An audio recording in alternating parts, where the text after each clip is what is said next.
Glasgow and Belfast and every other city I can think of in England. What are your impressions of the English people? They eat terrible food. Fry everything. Everything goes in oil first.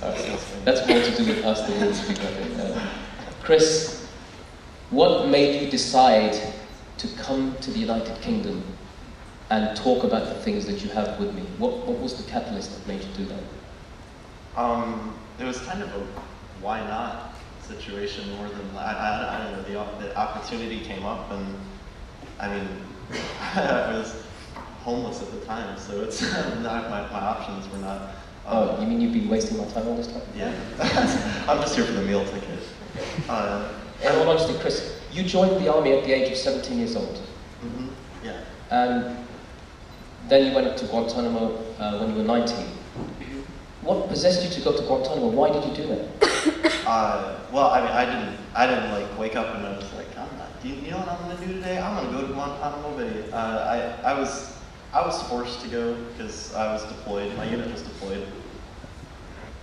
And at this point, at the time when you went to Guantanamo Bay, had you ever met any other Muslims? What was your perception of them? Oh no! I lived in a cornfield in a single wide trailer. I hadn't met any Muslims before in my life. Mm-hmm. And so they gave you this training. But before you did that, your concept of joining the military, you joined the military for a purpose. What was the purpose? To go wow, I don't know what's going on with this. To go to school, college money. I'm essentially a conscript. It was a business decision. Mm-hmm. And did you understand that at some point in your life you may well get activated into a full-time duty soldier and go off and fight wars or guard dangerous terrorists like me and Omar? No, I didn't understand that at all. I was promised specifically the opposite when I joined. I mean, the National Guard is essentially a domestic peacekeeping force, so the deployment seemed pretty ridiculous. But then other units started to go. First they came for the military police, and then they came for the truck drivers, and then they came for everybody else, and they picked us up. And you trained as an artilleryman, yeah, right? You trained in cannons and big guns and so forth. And so how did that feel when you came to Guantanamo and guard detainees? Well, I mean, it was a pretty big transition, like from going. I mean, I'm so glad that I never fired a cannon. I mean, I've met so many mortarmen and artillerymen who actually did their jobs, and that's a nightmare that I would never want to have to wake up from. But I mean, still, it was pretty silly. We weren't even. I mean, we were a National Guard unit. We were a bunch of hillbillies, so to see us down there, I mean, there was like maybe 5 full sets of teeth in the whole unit. I'm the proud owner of one of them. And we were just not, like, we were not the kind of people that I would imagine that they would send out to, like, one of the most, like, notorious secret. And having spoken with you for over 3 weeks and so forth, neither would I. But there you go. That's one of the things that strikes me about you, is that you are, in a sense, perhaps not typical, but you are certainly the type of soldier who is now fighting the war on terror, or being forced to fight a war on terror. And the types of soldiers I came across weren't too unlike you in the sense of somebody who joined the army so that they get the college fees paid, perhaps get to go see the world in the process. But you got to see Guantanamo and you got to see us. What did they tell you about us? What did they say we were? Well, they didn't take a whole lot of time to train us before we left. The only thing they told us was that, well, I mean, most of the telling that we got was from the TV, from the first time they flashed up a brown person after 9/11, and then everybody, was basically culturally trained like everybody else that, all Muslims were terrorists, and then that Guantanamo was the place for the worst of the worst. So most of my training came from the media, and then I mean, when we left, we didn't. All we did was paperwork, and then a couple days of training on how to defend ourselves against toilet paper knives, and then we went to Cuba. So they didn't really tell us anything about who we were going to be dealing with, except that you guys would do everything you could to kill us. Yeah, with a toilet paper knife. Yeah. Okay. Yep. All right. Toilet paper features a lot in your story, right? So let's get it out of the way right now. What do you mean by a toilet paper knife? I mean, explain. It's a knife made out of toilet paper. I don't know what else to say about it. And, ridiculous. And you were told that we as detainees were adept at fashioning knives made out of toilet paper, which could hurt you. Skilled artisans. That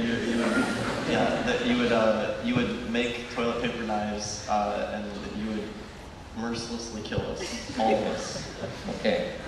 And have you ever come across anybody who's been damaged by this sort of thing? I've never even seen a toilet paper. I was there for almost a year, and I've never seen one single toilet paper knife in my whole life. We tried to make one. I couldn't even make a toilet paper.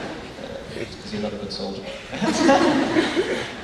Then, of course, at some point, after your cultural training, after your training as a military policeman, as a guard, you eventually started walking what's known as the blocks, where detainees were held in these cages that measured 8 foot by 6 foot from 47 different countries in the world. What was your reaction? Despair, anxiety, I mean, freaking out, really. I mean, it was a pretty horrible time in my life. No, I mean the bad things. Oh, yeah. Yeah, it was, I definitely had a negative reaction to it.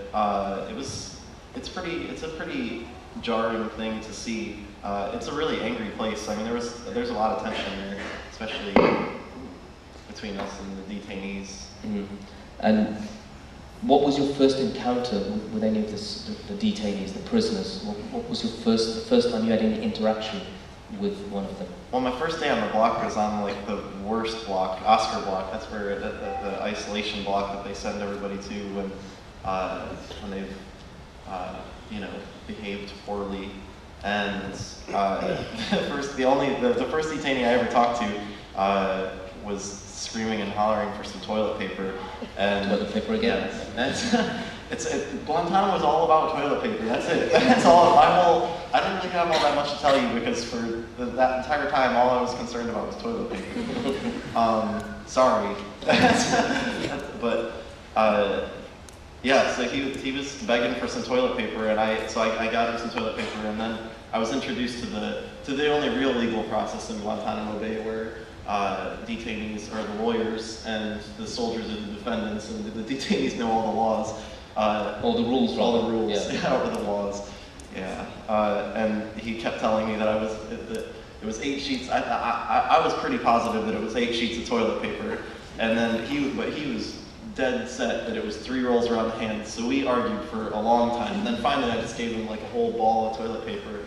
But he grabbed my hand and pulled me into the cell, and I mean which was so it's like my first day, and I'm like 19 years old. It's my first day on the blocks, and I'm in this like hot box, this solid steel box, sweating my ass off, and there's nobody else around me. They just let me go by myself, and then I'm arm deep into a detainee cell, and I'm just like, what am I gonna do about this? What?